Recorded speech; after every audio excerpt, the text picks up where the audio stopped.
What is up, guys? I'm back on a review for you. This time we have the Dutchman Arjen Robben. Now, I decided to do this card because I already got Kleiber and he literally would have cost me 7k because I had loads of fodder. In the 25 games I played with him in Foot Champs, he got 28 goals and 25 assists at striker, which is a very good record. He was paired up along with Rivaldo at strikers, so both of them were at striker. So on his stats, he's got 5'11". He's 5-star skills, 2-star weak foot, medium low, 93 pace, 87 shooting, 80 passing, 90 dribbling, and 70 physical. So on paper, it's quite a good looking card, but I'll speak more about it after the clips. So please like, subscribe, and peace.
let's get into the positive and negatives about Robben then.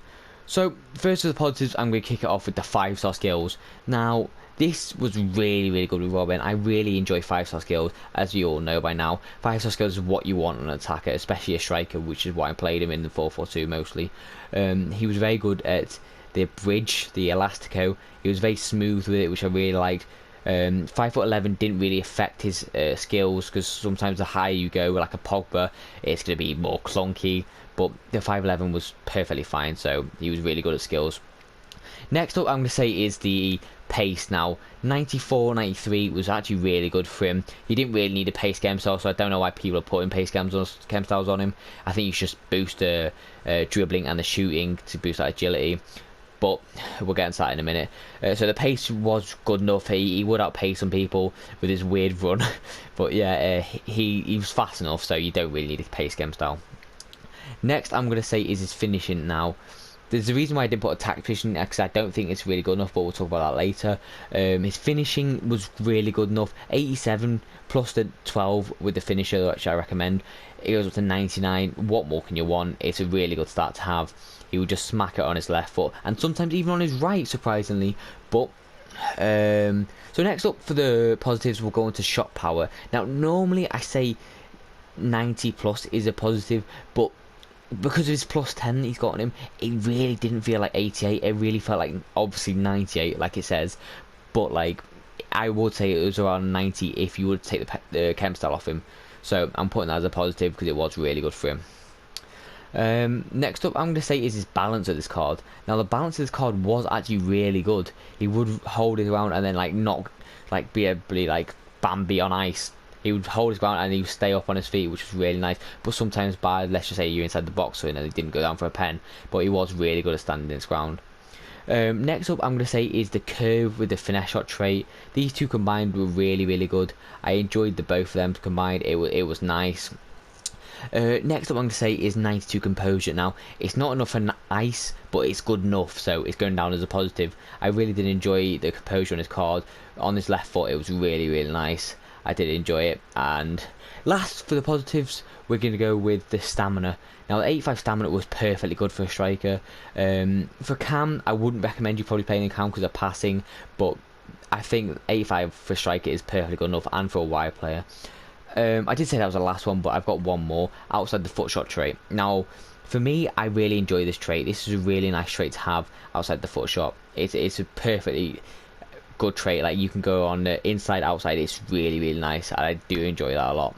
So that's it for the positives. Now let's get on to the negatives for the card. Obviously, we have to start with the 2-star weak foot. Now, this is what lets Robben down a little bit. 2-star weak foot is very annoying. He has scored on his right foot in those 28 goals for me, but again, he has missed quite a few. Some like you didn't even see in the clip. So, you know, that is a negative. We all would expect it. 2-star weak foot from Robben. Next up, I'm going to say is his tactician. Now, I did mention that in the positives. It is going to go down as a negative. 85, even plus the 5, it wasn't that good. Like, it compared to Rivaldo's, which I was probably comparing them to together whilst playing secretly, it wasn't as good. He did struggle to make some good runs sometimes, get into the right positions, and when I like want to sweat across to him, he would pull himself out for some reason. I don't know why, but yeah, that goes down as negative. Next up, I'm going to say is his passing. Now, overall, his passing isn't really good enough. 80, 82 and 74, all them stats combined, none of them really wowed the other day, so you might as well put it down as a negative. For a striker, you don't really need that much passing, but it isn't really the best, so we are going to put it down as a negative. Now, next up, I'm going to say is his reactions. Now, his reactions were actually pretty poor for Robben, I can't lie. Like, he wouldn't react to the ball fast enough, maybe because of his old age, but he just wasn't very fast to react to the ball sometimes, but it wasn't really that bad. Like, you're not going to notice it that much in game. Next up, what I'm going to say is his aerial ability. Now, a 5'11" with this jumping and this head and accuracy, there's no point even trying. Like, you might as well just do some footwork with him with the 5-star skills. There's no point even going up in the air. Second to last, we're going to go with the strength. Now, again, 5'11", 74 strength. No point really. You're not going to out strength players. It's just not going to happen. You might as well just try and do some skills instead. Now, last but not least is the injury prone trait. Now, I don't really touch on this very often, but since he has it, I'm gonna have to mention it. It's a very annoying trait to have. They don't really get injured that much, but when they do, they get injured a lot more than, let's just say, a usual guy that doesn't really get injured. But that's all for the negatives and positives. So let's get into the overall score. So with Robin, overall, I will be doing his score on his league, his price, his 5-star skills, his 2-star week, for everything about him really. So overall, I think he's actually very worth the coins. I don't think he's like a top tier player because he's 2-star weak foot, but I'm still going to give him an 8.4 out of 10. I think that's very valid for him, of everything like added up together. So that's all I have to say for him. So I hope you enjoyed. Please leave a like, comment, and thank you for the support recently. I really have enjoyed it. It's honestly been amazing from you all, so thanks a lot. But I've got nothing more to say, so peace.